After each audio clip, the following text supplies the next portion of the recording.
Hello dear friends, students, कैसे हैं आप सभी।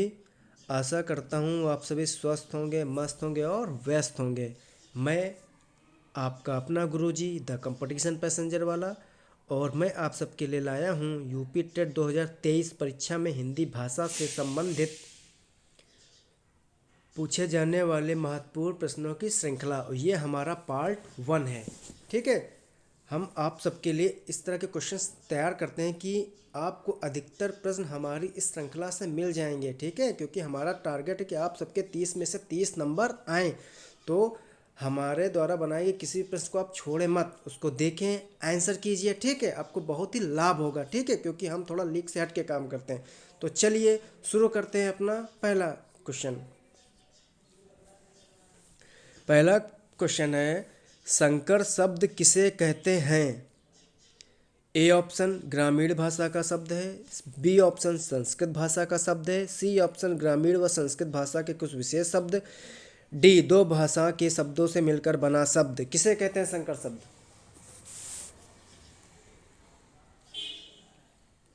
तो क्वेश्चन 1 का जो सही ऑप्शन है वो आपका होगा ऑप्शन डी, पहले का डी। मतलब कि दो भाषा के शब्दों से मिलकर बना शब्द संकर कहलाता है। संकर का मतलब ये होता है दो चीज़ों से मिलकर बना। ठीक है, संकर शब्द का मतलब दो भाषा के शब्दों से मिलकर बना शब्द। ठीक है, मतलब दो भिन्न स्रोतों से आए, दो भिन्न स्रोतों से आए शब्दों के मेल से बने नए शब्दों को शब्द कहते हैं। मतलब कि दो विभिन्न भाषाओं से आए हुए शब्द जब आपस में उनका मेल हो जाता है तो जो नया शब्द बनता है वो आपका संकर शब्द कहलाता है। फॉर एग्जाम्पल, जैसे पहला प्रश्न है, पहला एग्जाम्पल है छायादार। छायादार, अब ये आपका जो छायादार शब्द है ये आपका संकर शब्द है। क्यों? क्योंकि यह दो भाषाओं से आए हुए शब्दों से मिलकर बना हुआ। इसमें एक शब्द आपका छाया है और दूसरा दार है। ये दोनों शब्द अलग अलग भाषाओं से मिलकर बने हैं। छाया आपका संस्कृत भाषा से आया हुआ शब्द है और दार आपका फारसी भाषा से आया हुआ शब्द है। लिख लीजिएगा, छाया संस्कृत भाषा से आया हुआ शब्द है, दार फारसी भाषा से आया हुआ शब्द है। दोनों जब मिलते हैं तो बनता क्या है, संकर शब्द। छायादार, तो छायादार आपका संकर शब्द है। एक और एग्जाम्पल लेते हैं, रेलगाड़ी। सुना होगा, रेलगाड़ी। रेलगाड़ी, रेलगाड़ी जो है ये आपका संकर शब्द है। क्यों? क्योंकि इसमें आपके दो शब्दों का मेल हो रहा है, क्योंकि ये दो विभिन्न भाषाओं से आए हुए शब्दों से मिलकर बना हुआ शब्द है। तो रेलगाड़ी आपका संकर शब्द है। रेल आपका अंग्रेजी भाषा का शब्द है और गाड़ी आपका हिंदी भाषा का शब्द है। तो रेलगाड़ी।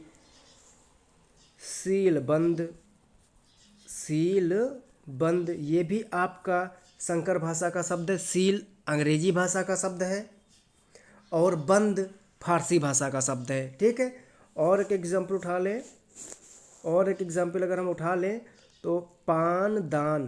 पानदान, पानदान, पानदान भी आपका संकर शब्द है। या दो भाषाओं के शब्दों से मिलकर बना। एक तो पान, पान आपका हिंदी भाषा का शब्द है, दान, दान आपका फारसी भाषा का शब्द है। तो छायादार, सीलबंद, रेलगाड़ी, पानदान ये आपके संकर भाषा, ये आपके संकर शब्द हैं। ठीक है, छायादार, सीलबंद, रेलगाड़ी, पानदान ये आपके संकर शब्द हैं। ठीक है, क्योंकि ये सभी शब्द आपके दो भाषाओं, दो अलग अलग भाषाओं के शब्दों से मिलकर बने हुए हैं। तो पहले का डी ऑप्शन सही। आइए अपने नेक्स्ट क्वेश्चन पे आते हैं। सुत शब्द को स्त्रीवाचक बनाने के लिए किस प्रत्यय का प्रयोग होगा। ए ई प्रत्यय, बी इक प्रत्यय, सी ई प्रत्यय, डी आ प्रत्यय। जल्दी से बताइए। तो दूसरे का जो सही ऑप्शन होगा वो होगा ऑप्शन डी। क्यों? सुत का जो स्त्रीवाचक होता है वो होता है आपका सुता।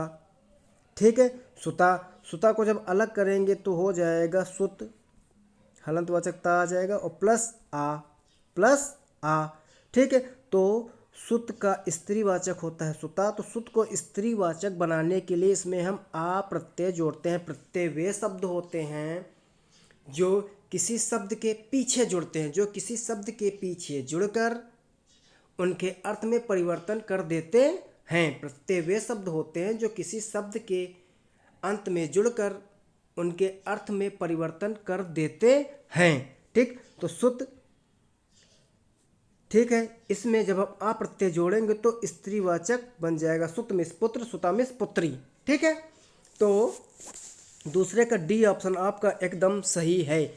ई प्रत्यय से बने शब्द की बात करें तो पठनीय, पालनीय, राष्ट्रीय। ठीक, इक प्रत्यय की बात करें तो धार्मिक, तार्किक, सामाजिक। ई प्रत्यय की बात करें तो लड़ाई, बढ़ाई, पढ़ाई, लिखाई आदि। ठीक है, तो दूसरे का डी ऑप्शन सही है आपका। ठीक, आइए अपने नेक्स्ट क्वेश्चन पे आते हैं। किस रस को रसराज कहा जाता है? किस रस को रसराज कहा जाता है? ए ऑप्शन श्रृंगार रस, बी ऑप्शन वीर रस, सी ऑप्शन हास्य रस, डी ऑप्शन इनमें से कोई नहीं। बताइए ए बी सी डी में से कौन सा सही ऑप्शन है? तो तीसरे का ये ऑप्शन आपका एकदम सही होगा।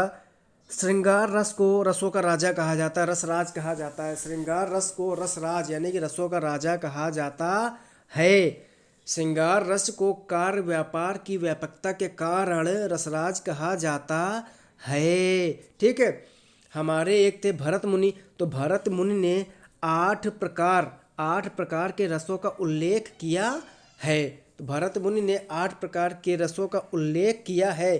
कौन कौन से? श्रृंगार रस, हास्य रस, करुण रस, वीर रस, रौद्र रस, भयानक रस, अद्भुत रस, विभत्स रस। ठीक, तो किस रस को रसराज कहा जाता है? तो श्रृंगार रस को रसराज कहा जाता है, रसों का राजा कहा जाता है। आइए अपने नेक्स्ट क्वेश्चन पे आते हैं। अश्व का पर्यायवाची शब्द निम्नलिखित में से कौन सा नहीं है? 4 ऑप्शन दिए हैं ए बी सी डी, इसमें से वो ऑप्शन चुनिए जो अश्व का पर्यायवाची नहीं है।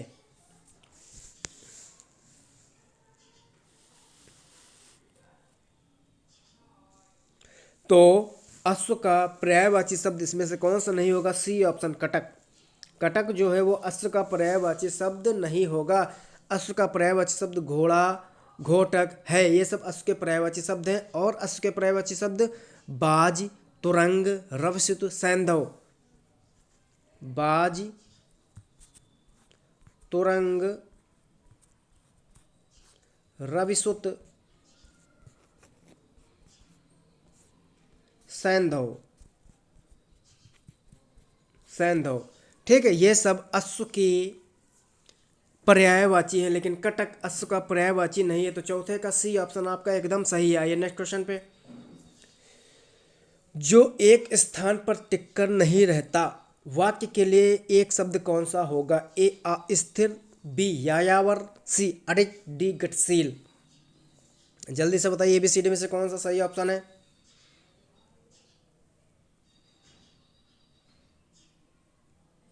जो एक स्थान पर टिककर नहीं रहता, उसके लिए जो एक शब्द होगा वो होता है यायावर।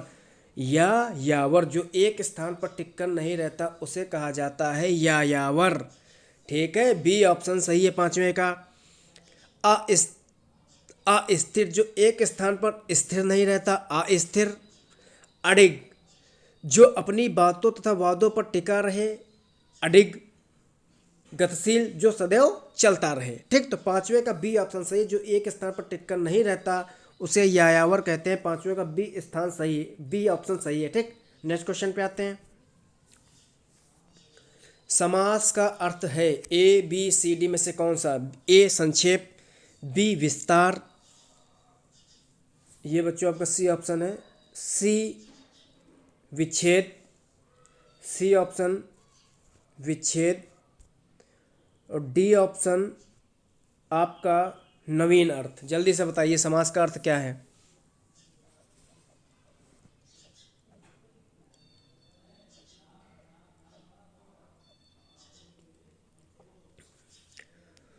तो समास का अर्थ होता है संक्षेप। समास का अर्थ होता है संक्षेप।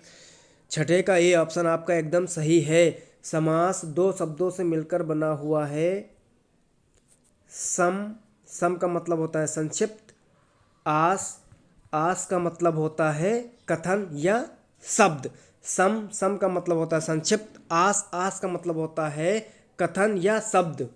तो समास दो शब्दों के मेल से बना है, सम धन आस, जिसका अर्थ होता है संक्षिप्त, कथन या शब्द। ठीक है, तो समास की प्रक्रिया में शब्दों का संक्षिप्तीकरण किया जाता है।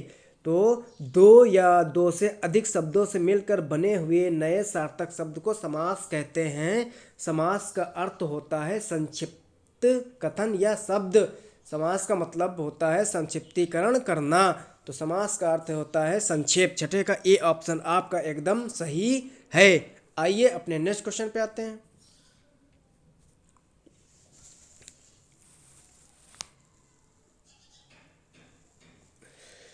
भाषा के संबंध में उपचारात्मक शिक्षण का उद्देश्य है। ए, भाषा प्रयोग संबंधी कठिनाइयों की पहचान तथा उसका निदान।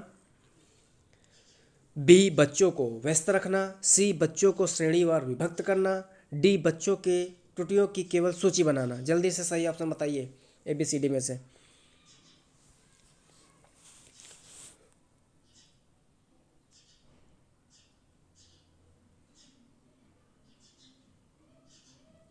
तो सातवें का जो सही ऑप्शन होगा वो होगा ऑप्शन ए।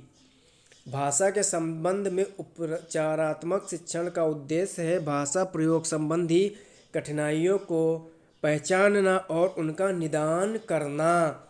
ठीक है, कक्षा में शिक्षक द्वारा छात्रों की भाषा के संबंध में समस्या को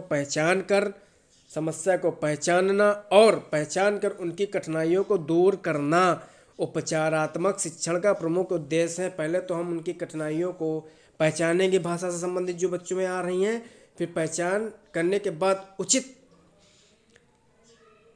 विधियों का प्रयोग करते हुए उनकी उन कठिनाइयों को हम दूर करेंगे। तो उपचारात्मक शिक्षण का मतलब होता है भाषा प्रयोग संबंधी कठिनाइयों की पहचान करना और उनका निदान करना। सातवें का ए ऑप्शन आपका एकदम सही है। आइए नेक्स्ट क्वेश्चन पे। प्रमुख भाषाई कौशल के अंतर्गत इनमें से कौन एक नहीं आता है। ए, सुनना। बी, बोलना। सी, हंसना। डी, लिखना। ABCD, जल्दी से सही ऑप्शन बताइए कौन सा होगा।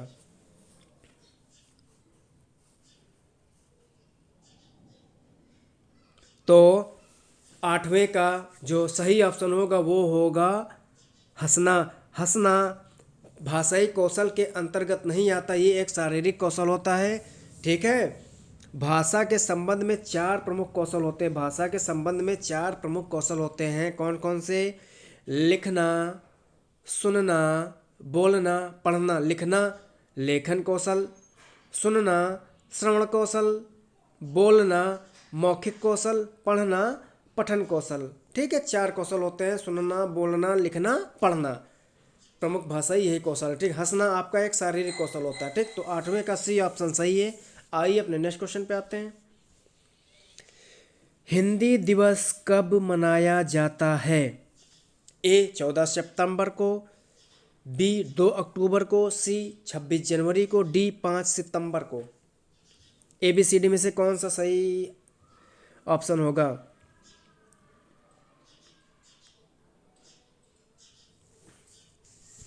तो 9 का आपका ऑप्शन सही होगा ऑप्शन ए ऑप्शन। हिंदी दिवस आपका 14 सितंबर को मनाया जाता है। ठीक है, तो 14 सितंबर को हिंदी दिवस मनाया जाता है। डियर फ्रेंड्स, अगर आपको हमारा ये वीडियो ज़रा से अभी पसंद आया हो, आ रहा हो, तो प्लीज़ इसे लाइक करें, शेयर करें ताकि और लोगों तक जा सके, लाभ प्राप्त कर सकें। ठीक है, और हमारे चैनल को सब्सक्राइब करिए क्योंकि यही हमारे लिए मोटिवेशन का काम करता है और हम आप सबके लिए और अच्छे से अच्छे क्वेश्चंस बना के लाते हैं। ठीक है, चलिए नेक्स्ट क्वेश्चन पे आते हैं। लास्ट क्वेश्चन, निम्नलिखित में से शुद्ध वर्तनी वाला शब्द है। बहुत ही कॉमन क्वेश्चन है, बहुत ही कॉमन क्वेश्चन है। निम्नलिखित में से शुद्ध वर्तनी वाला शब्द है, कौन सा होगा? ए, आशीर्वाद। बी, आशीर्वाद। सी, आशीर्वाद। डी, आशीर्वाद। जल्दी से बताइए। Common question. प्लीज़ वीडियो को लाइक करें, शेयर करें और चैनल को सब्सक्राइब करें। दिस इज़ द मोटिवेशन, ठीक है, जिससे मैं आप लोगों के लिए और अच्छे क्वेश्चन ला सकूं। तो 10वें का आपका ऑप्शन होगा सी, आशीर्वाद। शुद्ध वर्तनी वाला शब्द होगा आशीर्वाद। 10वें का सी ऑप्शन एकदम आपका सही ऑप्शन है, ठीक है, आशीर्वाद। बहुत ही पूछा जाता है, ध्यान रखिएगा, ठीक है। कमेंट सेक्शन में आप लोग बताइए हमारा ये सेशन आपको कैसा लगा, क्वेश्चंस कैसे थे, ठीक है। मिलते हैं और ही अच्छे क्वेश्चंस के साथ अपने नेक्स्ट सेशन पे, ठीक है। तब तक के लिए आप सब अपनी तैयारी करते रहिए, अपना ख्याल रखिए, ठीक है। धन्यवाद, थैंक यू।